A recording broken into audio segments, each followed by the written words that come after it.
Well, hello, everybody, and welcome to the Light Reading Podcast. I'm Jeff Baumgartner, a senior editor at Light Reading. Jeff, it's great to be with you. I'm Craig Leddy. I'm a longtime business journalist and author of the new book, Fast Forward, The Birth of Video Streaming, Media's Wild Child. Yeah, and you're also a longtime contributor to Light Reading and Heavy Reading. And so... a fun ride. Yeah, so it's great to have you on, right? As you said, as many listeners probably know, I mean, you've covered cable industry for decades, and you've been an interactive television knower, since without peer, really, given that you were there when this all got underway, and I think that we mentioned you've been involved with Light Reading, Heavy Reading, but we're here today, yes, to talk about your new book, Fast Forward, The Birth of Video Streaming, Media's Wild Child, which, as we sit here today, is about to be released on Tuesday, the 23rd of September, correct? Yep. Yeah. Yep. So I got an early copy, so I appreciate that. It covers a lot of ground, but there's really an emphasis on kind of the retelling of Time Warner. Is it Time Warner Cable or is it Time Warner? It was just Time Warner at the time. Okay. Time Warner Full Service Network. Yeah, the 1994 Full Service Network, FSN, deployment / trial. I think you kind of get into that. But I'm going to give you a chance to explain everything in more detail because maybe not everybody's familiar with the FSM, but I have to tell you that that project has kind of a special place in my heart. It's really the reason why I even became interested in cable technology in the first place. So the quick story, is that I want to share before we kind of get to your story, is that I was working at a unit of Jones Intercable back then. It was a top 10 cable operator that ran an education network called Mind Extension University, and it started out as a network that showed classes that students could tape or watch as they earned their college degrees remotely. And then it later became a more general type of network with education programming. Anyway, Jones is a great place, great people. But I was doing some PR and marketing there just out of school. And I went to Orlando for the annual CTPAA event, which was known then as the Cable Television Public Affairs Association. And it was really my first ever business trip, right? And during the event, they had one of these luncheon sessions, and it featured a demo of the FSN, and I had never seen it. And I was really dazzled by it. I'd never really seen anything like it with the 3D graphics, the carousel style interface, video on demand with trick play capability. I think they were showing a Star Trek movie for the demo. It had shopping, all this interactivity. And I remember thinking, wow, I'd really like to be part of this thing. This is like the future. It was such an interesting moment. And, and you talked about her in the book a little bit, Tammy Lindsay, right? Who was known as Tammy Lindsay at the time. And she was the person on stage doing the demo.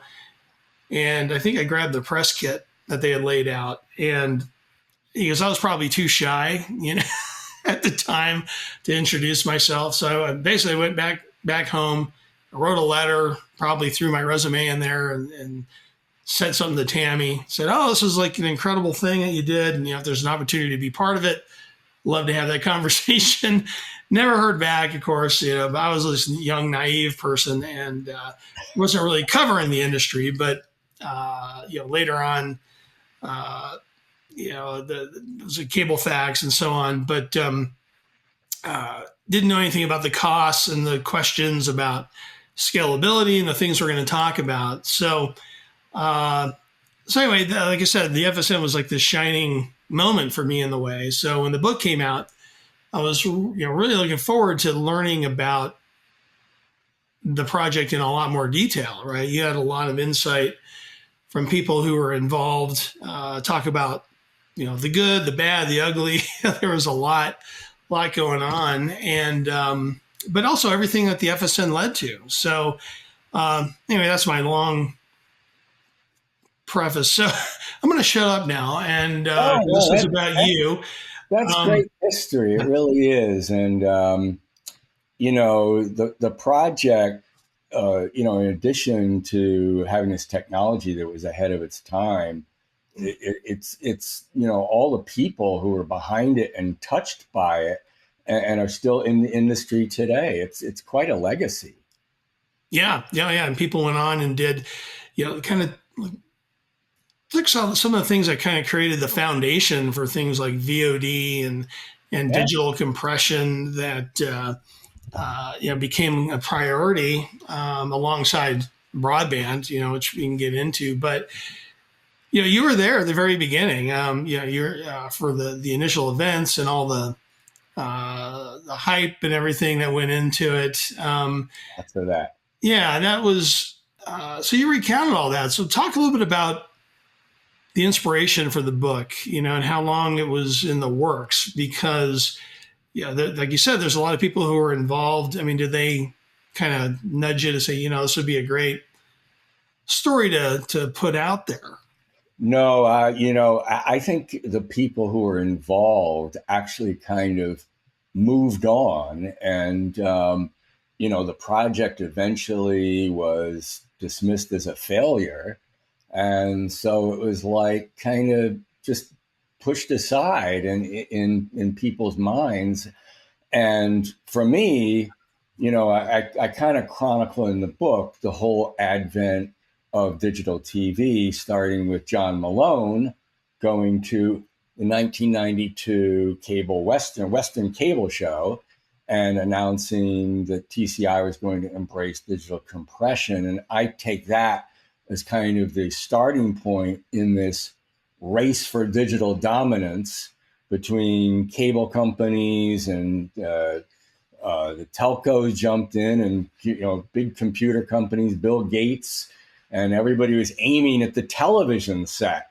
Computers were only in about 20% of American homes, and the internet was still in its infancy and wasn't seen as some sort of media and entertainment vehicle yet.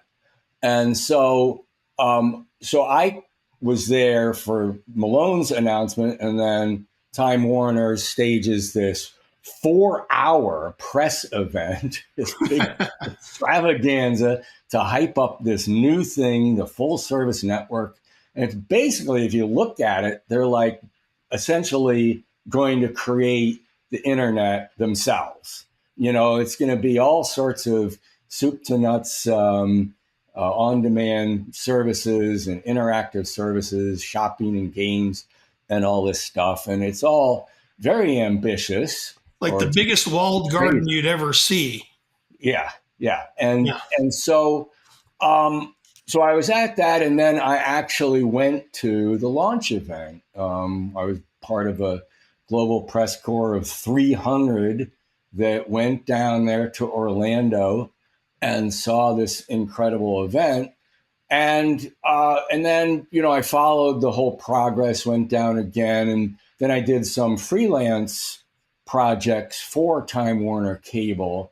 And through those, I really got to know all the players and started to hear about, the background stories, the war stories, the funny things that happened. And I thought, wow, this is really a great story. But I kind of started writing that all up, and it was interesting. And you know how writers or authors talk about you have to do story arc.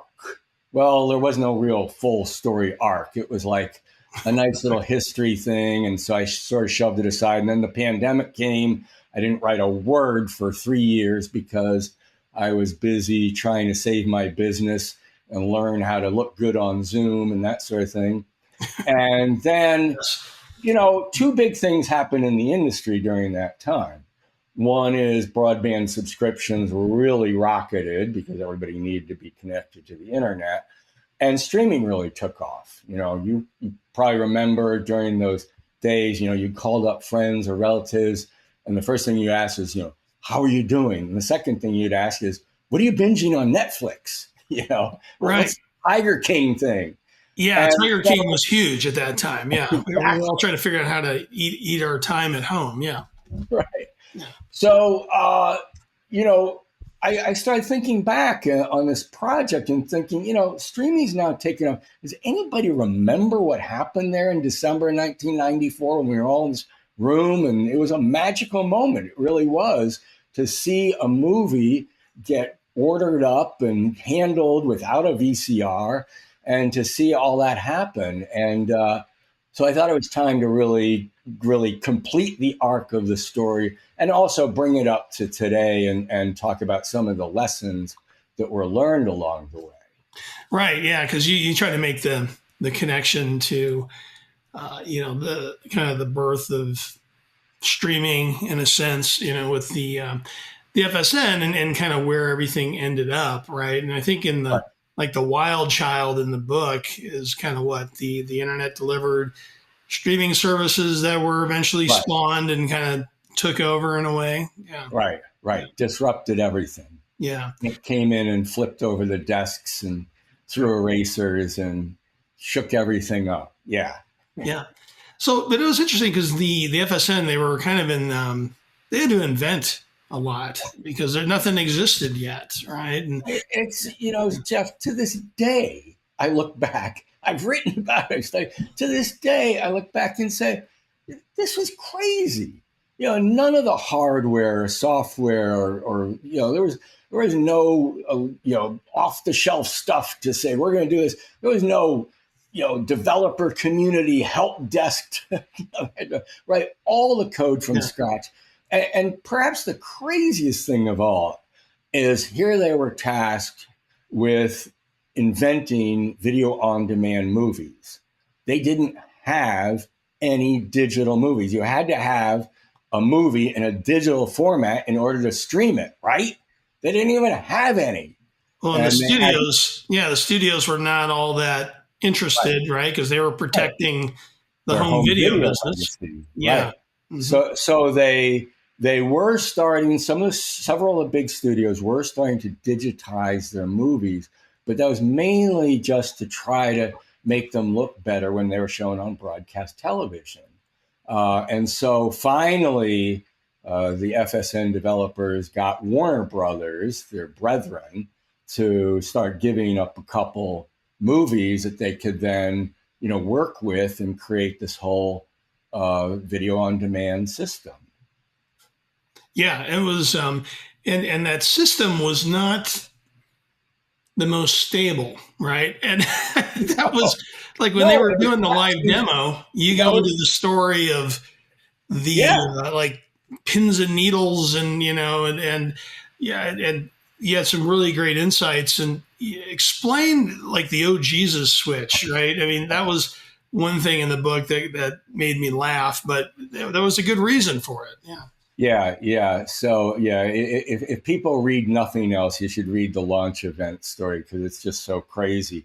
Yeah. But they finally built this network with these refrigerator-sized servers and these big heavy boxes that they've put into the home. And now they only have for the launch event, they have all of 5 locations set up. They're supposed to have 4,000 homes for the trial, but they just have 5. But anyway, the network keeps crashing right up until the night before. And so for the launch event, they're going to have Jerry Levin, the CEO of Time Warner, and Jim Chittix, the CTO of Time Warner Cable. They're going to be on stage, and they're going to push a remote, and there's a big giant projector screen that all us reporters are keeping an eye on. And they're going to launch a video on demand movie, and then go through the shopping mall and all this stuff.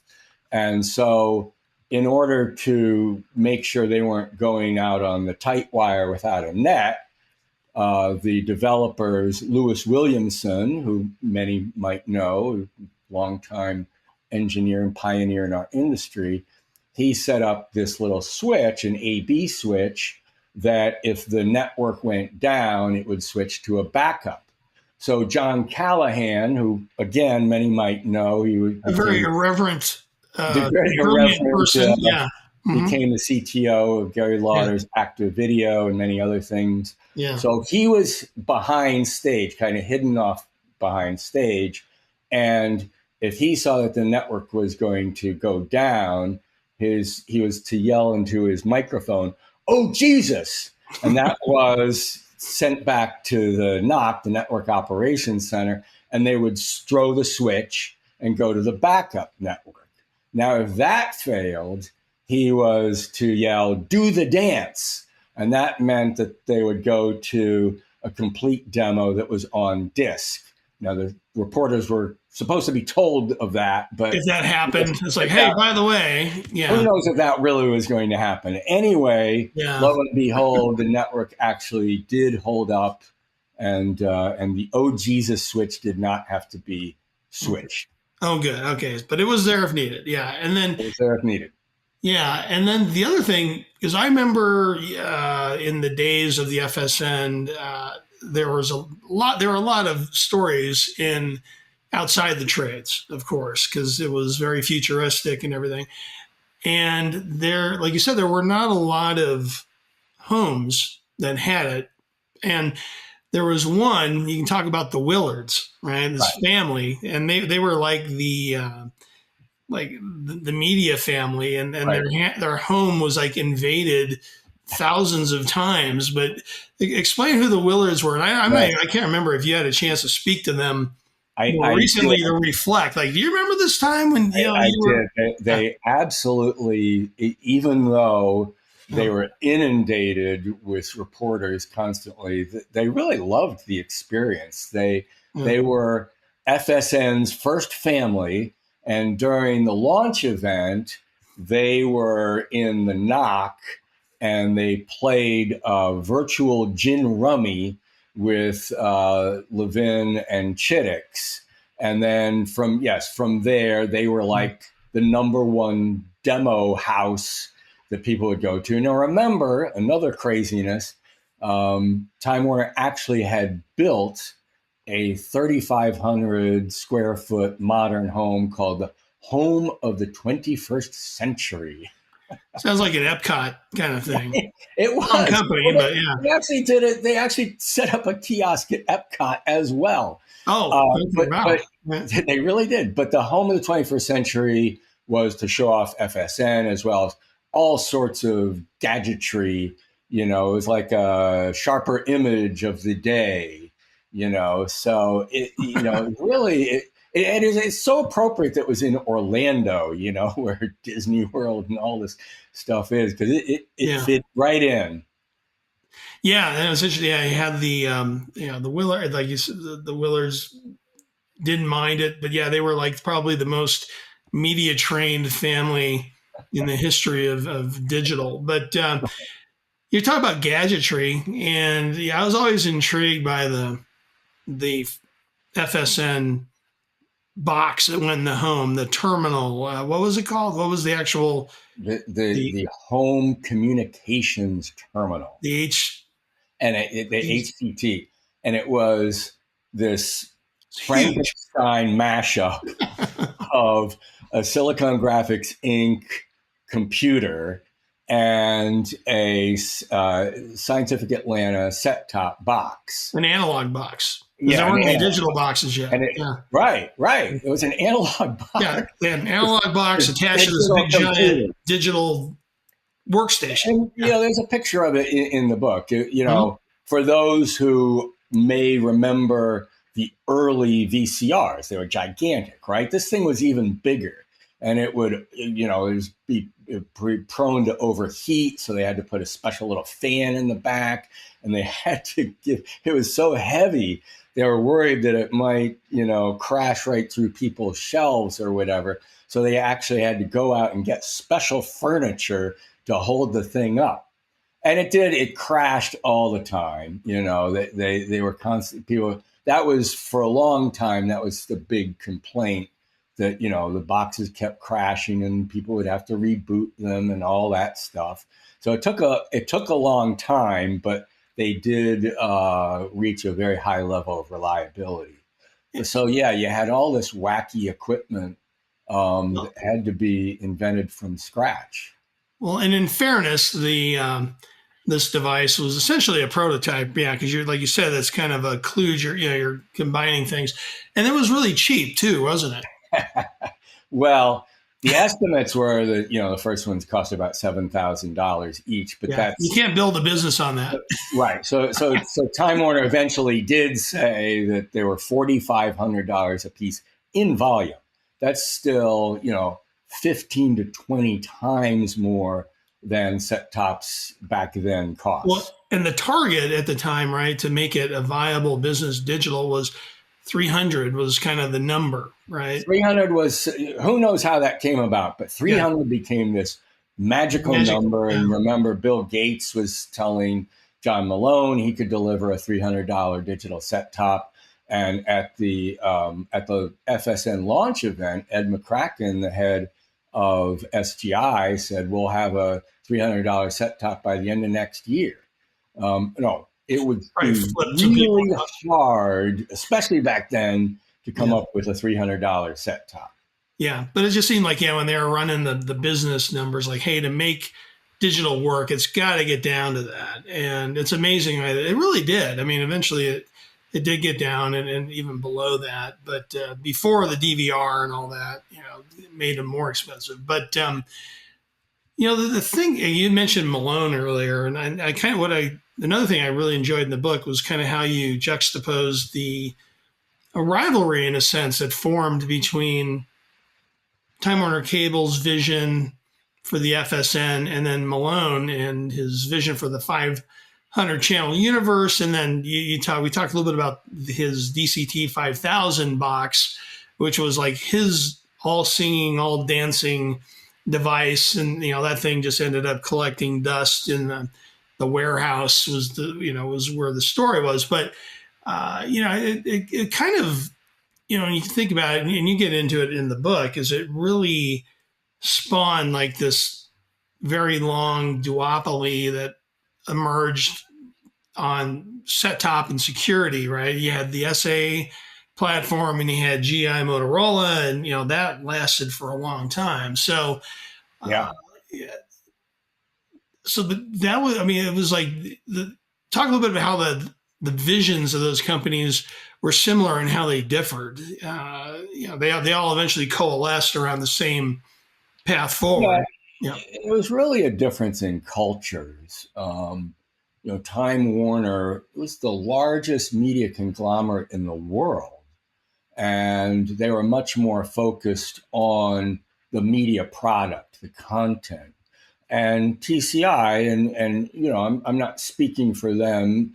John Malone in his new book talks about, they really, they came out. Bob Magnus was a Montana rancher, and they came out of this kind of Western cowboy ethos, and had a real construction mentality. They were more interested in building out and acquiring all the small cable operators that were out there.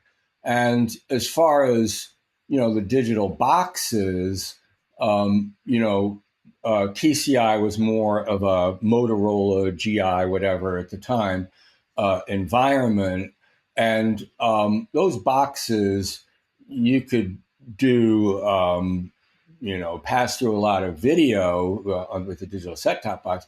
But in terms of doing interactivity, it was the guide.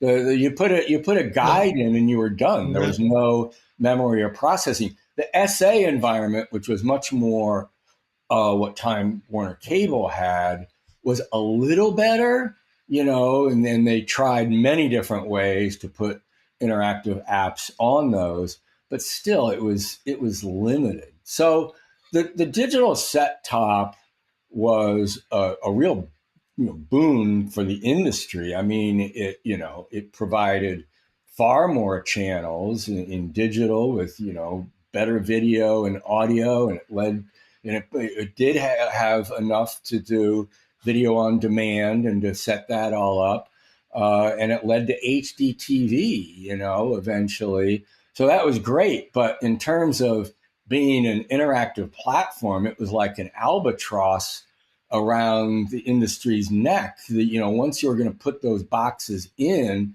you weren't going to go keep switching them out in order to put a couple interactive apps in there, especially when you're now starting to put in modems and you're thinking, maybe this internet thing is a better vehicle for all this interactive shopping and gaming and all the stuff we've been talking about for years. Yeah, I think back in those days, I remember the ongoing debate on the whole thin client versus thick client was like the whole thing. And then eventually it kind of what won out was, when you could kind of do like more of a cloud-based platform where all the changes and innovation happened back there, and you make sure you had a device that could support it. But you didn't have everything resonant, right? Like kind of how they had some of the visions were, right? And then and you. I was reading some of the headlines that you had shared. When in terms of like how the media viewed the FSN, right? It was, some thoughts about the razzle dazzle, the failed FSN. Yeah, they would always say, it would always be the much maligned, the failed, yes. Right. And I think it was labeled that way, maybe unfairly, right? Because a lot was learned from that. And again, they weren't building a business on $4,000 set-top boxes, but they learned a lot. And I think, the big winner, I think you pointed out, was VOD.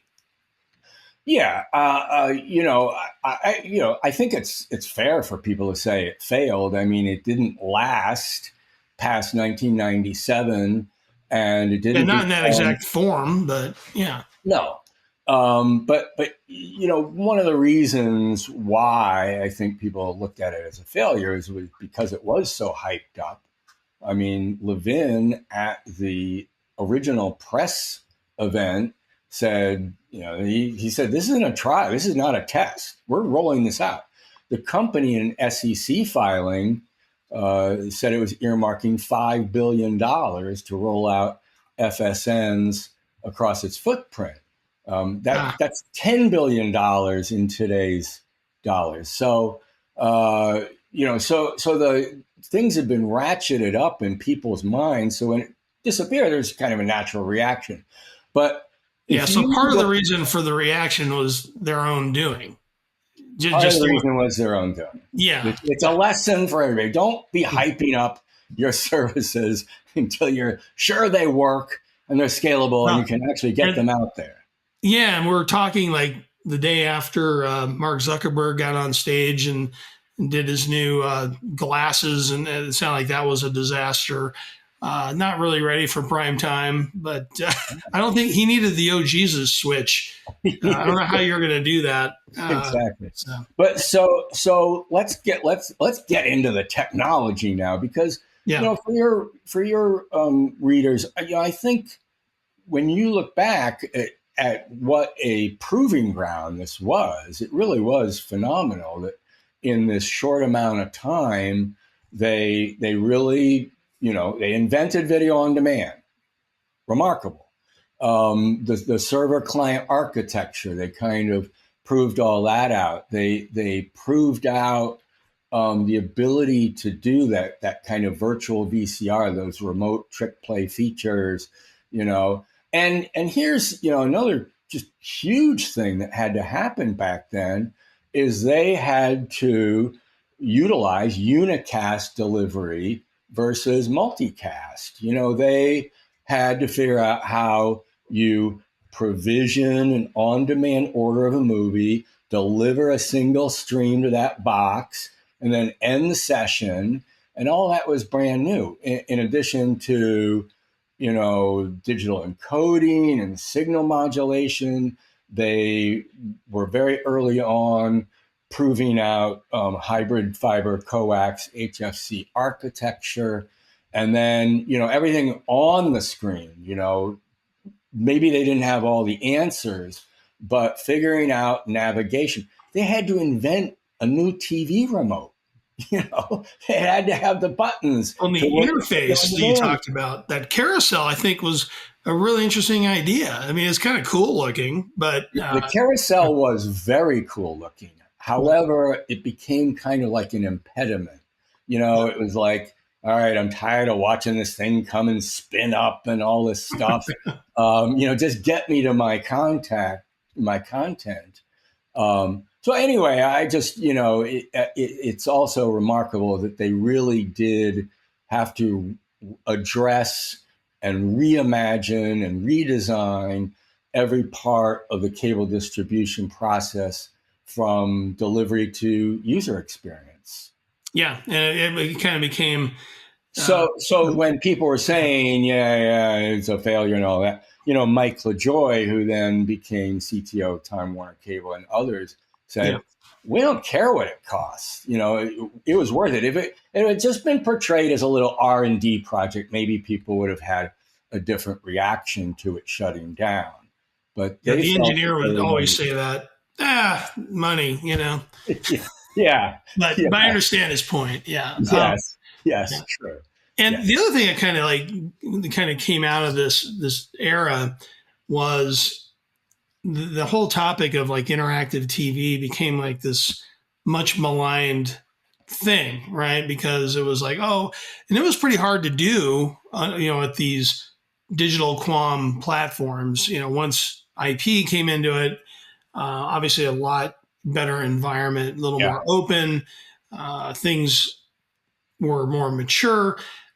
You covered ITV quite a bit, but then also the priority of the industry changed, right? Because ITV was very difficult, but then broadband had emerged and became like this monster business for cable. And I think they probably looked at that and go, at least at the time, it's like it was one channel worth of bandwidth, like 6 megahertz, and you're making $50 off of it before channel bonding and all that. But yeah, you had to pay the network's license fees. It was a pretty good business. Yeah. Suddenly, wow, this is a high margin business. So it's like the whole industry, ITV was not, it was kind of like in this stops and starts and all this stuff, but broadband and voice over IP and everything that it enabled got them into these businesses and kind of shelved ITV to a degree. Yeah, and we've thrown around interactive TV. You still to this day ask 10 people what interactive TV is, and they all have different answers. It could be a million things. Somebody said it in the book. It was being redefined on a daily basis. It was like, was it advertising? Was VOD the same as interactive TV? You're interacting with a guide. I mean, that's interactive. Yeah, is that interactive? VOD is interactive. I mean, you're right. But they were all like, we're going to sync up with live programming and buy stuff. And like, you were there during we're going to buy Jennifer Aniston's sweater. Right. And which we're there now, I think, with QR codes and stuff. Well, and I think, for me, how it kind of came full circle was with Comcast's X1 platform. That was where you finally saw a nice looking platform, a really nice looking guide, and an on demand, and everything is right there, graphical, in front of you, and snappy. And all that will still have to continue to evolve. There will be new ways to get at content and to make it better. And I eventually in the book, even though I'm extolling all the virtues of streaming, talk about how, with the big streaming services, they're kind of losing their way. They're kind of, the promise of streaming being so convenient and affordable and all that. We're getting away from that. It's not as convenient or as affordable. And well, it's very fragmented, and I think very fragmented. It's not necessarily a great viewing experience anymore. Yeah, it gets a little bit harder, and I think that, they try to do it, by harmonizing the metadata and all that stuff, but it still doesn't always work right. No, like I'll go even on X1, I'll be looking for something, and it's like I know it's in my Amazon account or something, but yet when I ask for it to search, it doesn't pick it up. So No, anyway, that's we're going to not be quite the there next still. chapter. That's Yeah. going to be the next chapter. We got to What get. is the? That's going to be the next chapter. That we got to get better at that. I'm sick and tired of putting my credentials in over and over. You can't just easily jump from a show of Netflix to one in Hulu or whatever. You can't do it like a channel change. It's not there's no snappy. Yeah, it's just a little bit of a hassle. Well, talk a little bit about apps and everything that the FSN had on there, and I think about it, and maybe the internet was the answer for some of these things, but some of the stuff that they were doing, it reminds me, they almost felt like they were precursors to things like Amazon and Grubhub and Instacart. Again, it's like the right idea, wrong platform, and too early. Yes, all the above. Check all those boxes. But they had this virtual shopping mall that you would go into, and you could go into Crate and Barrel, and you could go into the Warner Brothers store, and you could buy all these things. But that was just so difficult. It was slow, and it wasn't a very satisfying experience. Nothing was automated. It wasn't automated, but then the whole issue with interactive shopping in general was always the fulfillment. It was the back office. How do you get that order, take that order, fulfill that order? Mm-hmm. And that's where Amazon just, hands down won all that. That was just incredible the way they really paid attention to that. And you can get items shipped in a day. It's crazy. Well, but then the other thing that they did, and a lot of people, this is all they remember from the FSN, is that you could order pizzas. You could order pizza on demand was the big thing from Pizza Hut, and it was very popular. The most popular thing, in addition to VOD, was that you could get stamps from the post office. You would use this little app on your TV, order stamps, because people used mail back then. What's that? You remember that? Stamp. Mail. Yeah. Exactly. And you could get the postman would deliver stamps the next day to your home. So they did tap into the importance of convenience. That's really the hallmark for interactive media, for successful interactive media. And they really did tap into that, even though people kind of made fun of them and said, "Oh, all you did was show that people like to buy pizza." Well, I think learning like that human behavior is really was a big learning that they got. Well, when they started off, remember, and then there was always this debate, will people actually interact with their television sets? It was all the lean forward, lean back. That was like the thick client, thin client. It was like the same. That debate was just like on and ad on. nauseum. Oh my God! Every conference was that debate. If you're talking lean forward, lean back, it's like you're kind of you kind of like identify how old you are when you're talking about that kind of debate. And ultimately, the television set, still to this day remains the main vehicle for entertainment, and the internet and computer are for interactive activity. It wasn't that hard to figure out, but we had to debate over it for years.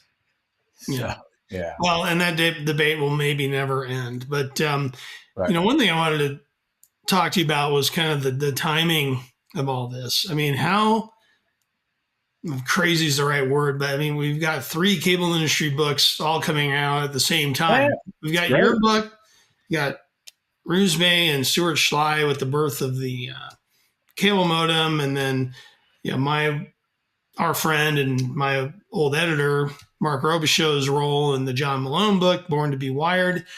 Yeah, what do you make about all this? I mean, I think it's terrific. I feel like I'm a slacker. I'm not. No, you're next, Jeff. You'll have to come. I figure out what to write about that would be book worthy. But it's like, what do you make of all these coming at the same time? But because it's an acknowledgement, and it's like you said about how you got into the industry. It's an acknowledgement about what an amazing time we were in back there in the 90s and 2000s, when digital came along and just shook everything up. And there were just these tremendous waves of innovation and creativity. And yes, there were, big egos and media moguls trying to do crazy things and beat each other out. And there were incredible billions of dollars in spectacular failures. But it really was an amazing time. And I really like that we're preserving it and we're not only to appreciate it but to learn from it as well. And it's an amazing industry history. It's, if you really take the big view, when digital came along, it was every bit as earth shaking as electricity coming along and oil and railroads and all that. And it's an amazing history with just incredible innovators.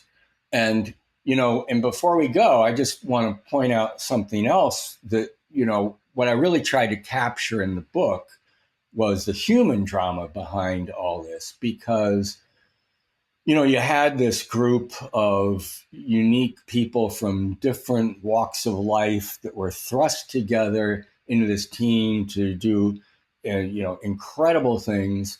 And then they didn't just disappear and go off into other industries. They became leaders in our industry.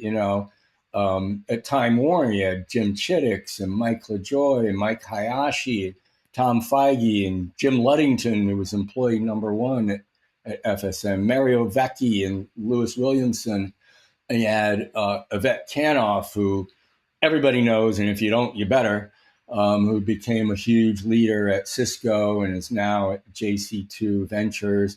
Ralph Brown became the CTO of Cable Labs. Bob Benya became the CEO of In Demand. Yeah. Michael Adams was involved in a lot of it. So, and Mike Ramsey and Jim Barton are with SGI. Well, the TiVo connection. And invented TiVo. I didn't know that at all. Yeah, it's this whole lineage that they were involved from those early days of digital TV right up through today.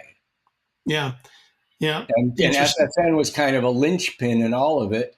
And all these great people were. Yeah. Well, it's like, it reminds me a little bit of like the old, the Cube interactive TV trial was all analog, a little bit different, but that spawned, Nickelodeon and, a lot of pay-per-view. Yeah. Like MTV really came out of that. Mm-hmm. Even though these projects might not live on, sometimes they have a legacy after them that's really remarkable. Yeah. I think if you had the FSN is like this tree, you'd see all, or maybe it's the other way around, the roots great, I don't know. But I understand. I think we understand what we're talking about. And then it was also kind of fun to read, like your commentary about reporting and coverage and everything, and maybe talk a little bit about how things were then and what they're like now, right? Because these days there's really not a lot of print to speak of, right? Compared to the ink-stained days and the really rigid deadlines. You were running Cablevision, which was every other week, I think. Every other week. And before that, I was at Electronic Media. And that's weekly, right? That was a weekly. And, and you had people like Mark Robichaud and Stewart and yourself, you had all these great journalists, and you were running around and you were trying to get scoops, and you had to get it in that Friday deadline. It wasn't like instant news like it is now.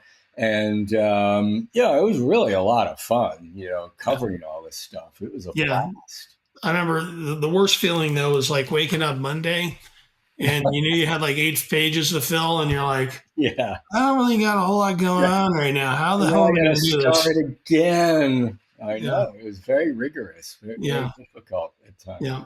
All right. Well, last thing, and we'll wrap it up. I mean, what are you working on now? What's next for you? Well, I'm still doing the interactive case competition with business students, and we've had so many great people in the industry join as sponsors or mentors or judges, and we're always inviting more. So if anybody's interested, they can get involved with that. It's a great event where these MBA students attack one of the issues, the industry challenges, including increasing broadband subscriptions and closing the digital divide. And then I teach, these industry 101s for CTAM as part of their CTAM Advanced Education Program. And we're in the process of recording all that so that it can be an online video tool for companies with their new employees. So got a lot going on, and who knows if I'll take another whack at a book. I hope it doesn't take 9 years this time, but it's fun when you finally wrap it up.